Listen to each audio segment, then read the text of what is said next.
તમારા વિસ્તારમાં આજે મેં પોતે એવો અનુભવ કરેલો છે કે હું મહેમાન તરીકે જો આ વિસ્તારમાં આવું ને તો મને મુશ્કેલ પડે, એટલા માટે કે લાકડાના પાટિયા ઉપરથી લોકોના ઘરમાં જવું પડે છે. શું માનો છો? કઈ લોકો જીતીને અહીંથી જાય પણ એનો કોઈ આ ગટરનો કોઈ નિકાલ આવતો જ નથી. કોઈ આવ્યું હોય મહેમાનથીને બી નહીં રખાય અમારથી, એવી તકલીફ પડે. પાણીની બી તકલીફ અમારે વેઠી. કહેવાય છે કે આ કોંગ્રેસનું વોટ બેંક છે અને 30 વર્ષથી પણ વધારે અહીંયાથી કોંગ્રેસ જીતીને આવી છે. તે છતાં પણ અહીંના સ્થાનિક કોર્પોરેટર અહીંના સ્લમ એરિયામાં કોઈ પણ જાતનું ધ્યાન આપતા નથી અને વિકાસ કરતા નથી.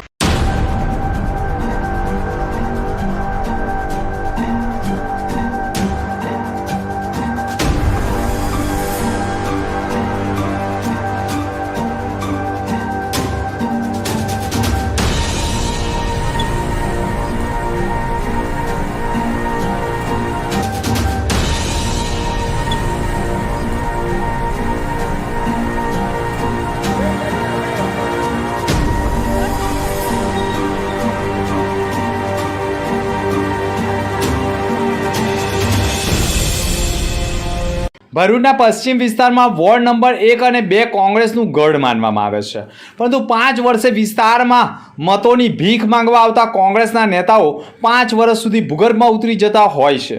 આ વખતે વોર્ડ નંબર 1માં નન્નુ મિયા વિસ્તારમાં લોકોનો ગુસ્સો આસમાને પહોંચ્યો છે અને નન્નુ મિયા વિસ્તારમાં મીડિયાએ સ્થળ નિરીક્ષણ કરતા ચોંકાવનારા દ્રશ્યો જોવા મળ્યા, જેમાં લોકોએ પોતાના ઘરમાંથી નીકળવું હોય તોય ખુલ્લી ગટર ઉપર લાકડાનું પાટિયું મૂકીને પસાર થવું પડે છે. એટલું જ નહીં, આ વિસ્તારમાં ખુલ્લી ગટરો નાના બાળકો માટે જોખમી બની ગઈ છે. ભૂતકાળમાં પણ વિસ્તારમાં હાલના શહેર કોંગ્રેસ પ્રમુખ તેઓ ઉમેદવાર હતા અને તેમણે પણ આ વિસ્તારમાં પ્રચાર કરવા ન આવવા માટે ભૂતકાળમાં બેનરો લાગ્યા હતા, છતાં પણ નેતાઓ હમ નહીં સુધરેંગેની સ્થિતિમાં રહ્યા અને ફરી એકવાર 5 વર્ષે ચૂંટણીમાં મત મેળવવા મેદાનમાં ઉતર્યા. પરંતુ હવે મતદારોએ પણ નેતાઓને ઝાંકારો આપવા માટે મેદાનમાં ઉતર્યા છે. આ વિસ્તારના લોકોએ સંધ્યાકાળથી જ વહેલી સવાર સુધી પોતાના ઘરના બારી બારણા બંધ રાખીને પૂરાઈ રહેવાની નોબત આવી ગઈ છે. કોંગ્રેસના આ વોર્ડના હાલના ઉમેદવારોનો કહેવું છે કે વિપક્ષમાં હોવા છતાં અમે વિકાસ ઘણો કર્યો, પરંતુ આજે SNP ન્યૂઝ ઘટના સ્થળ ઉપર પહોંચી તો વોર્ડ નંબર 1માં ચોંકાવનારા વિકાસ જોવા મળ્યા છે. ગટર ઉપર લાકડાના પાટિયા ઉપર કૂદતો વિકાસ જોવા મળ્યો તો મોડી રાત્રે લોકોએ ઘરના બારી બારણા બંધ કરીને ઘરમાં પૂરાઈ રહેવાનો વિકાસ મળ્યો.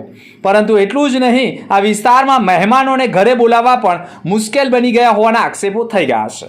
ભરૂચ જિલ્લામાં જનતા જનાર્દનની વાત સાંભળવી એ માત્ર ચૂંટણી વખતનો સમય હોય છે અને એટલે જ માનવામાં આવે છે. ખાસ વાત કરવામાં આવે તો ભરૂચના વિસ્તારની વાત કરવામાં આવે, ઘણા વિસ્તારોને ભાજપનું ગઢ કે કોંગ્રેસનું ગઢ માનવામાં આવે છે, પરંતુ ખાસ કરીને આ વિસ્તારની આજે જ્યારે SNP ન્યૂઝે મુલાકાત લીધી તો ચોંકાવનારા દ્રશ્યો જોવા મળ્યા.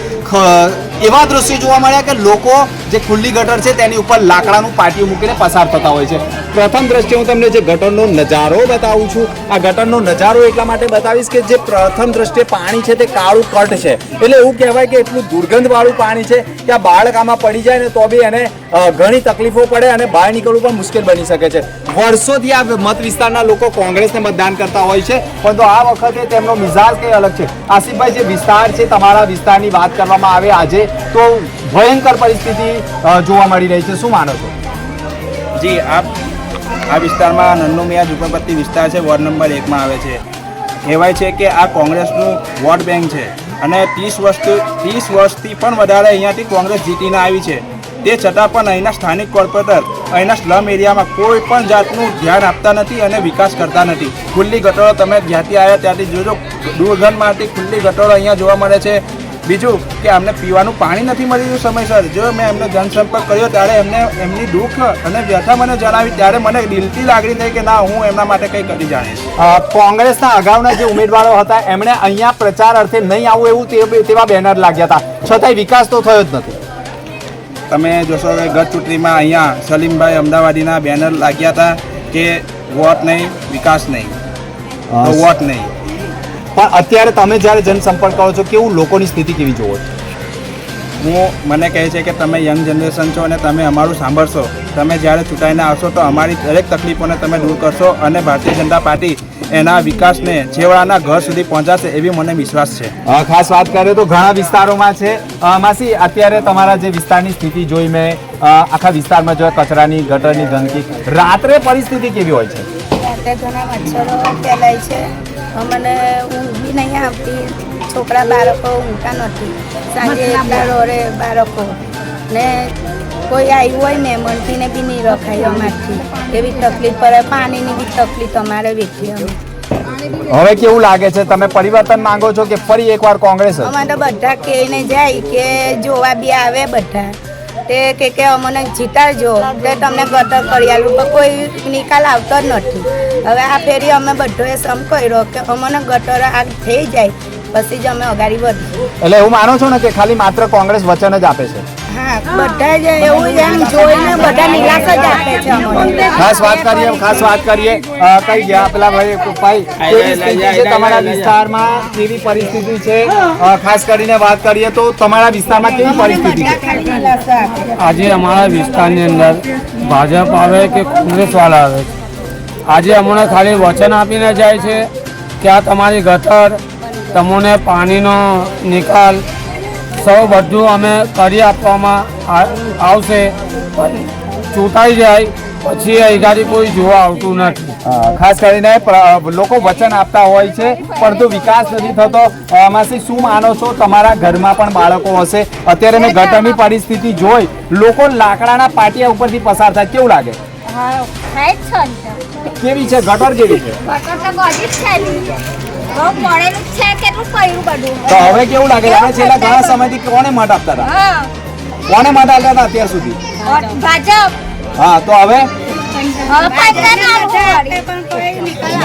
ખાસ વાત કરીએ તો વિસ્તારની પરિસ્થિતિ ખરાબ છે. તમે જે ગટરની સ્થિતિ જોઈ તમારા વિસ્તારમાં, આજે મેં પોતે એવો અનુભવ કરેલો છે કે હું મહેમાન તરીકે જો આ વિસ્તારમાં આવું ને તો મને મુશ્કેલ પડે, એટલા માટે કે લાકડાના પાટિયા ઉપરથી લોકોના ઘરમાં જવું પડે છે. શું માનો છો? અમારા ઘરે ઘણી આ છે ને ભાઈ કે કઈ લોકો જીતીને અહીંથી જાય, પણ એનો કોઈ આ ગટરનો કોઈ નિકાલ આવતો જ નથી. ભાજપ વાળા કરી જતા કે નથી કોંગ્રેસ વાળા કરી જતા, પણ જ્યારે બી કઈ જીતીને જાય એથી કહીએ બી પણ આનો કોઈ નિકાલ આવતો જ નથી. સ્કૂલના છોકરા બી અહીંથી જાય તો પાણી ભરાઈ જાય એ ગાડી, એ બી કોઈ નિકાલ આવતો જ નથી આનો ગટરનો. ખાસ વાત કરીએ તો આ વિસ્તારની પરિસ્થિતિ એટલી ગંભીર છે કે આમ તો કોંગ્રેસનું ઘર માનવામાં આવે છે પરંતુ ગટરની પરિસ્થિતિ એટલી ગંભીર છે કે બાળકો હવે ઘરમાંથી નીકળવું મુશ્કેલ બની ગયું છે.